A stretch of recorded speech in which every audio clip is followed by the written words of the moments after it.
How to Knit is a comprehensive look at how to create different stitches and patterns using 2 needles and some yarn. Finish a scarf or a pair of arm warmers from the patterns in the book, or knit a sampler of several different stitches.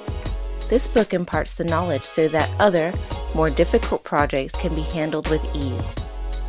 This book gives a little history of knitting from Egypt and the Middle East all the way to Scotland, where the shepherds sat in the fields knitting to enhance family economy while they watched their sheep.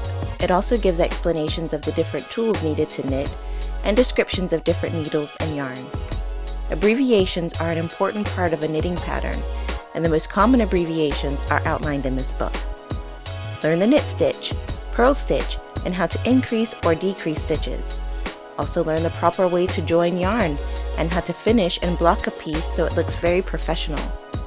5 different common pattern stitch instructions are included, as are 2 patterns for easy pieces to complete.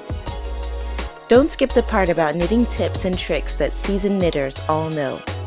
How to Knit will get you ready to knit your first sweater or some baby clothes and give you the knowledge you need to knit just about anything.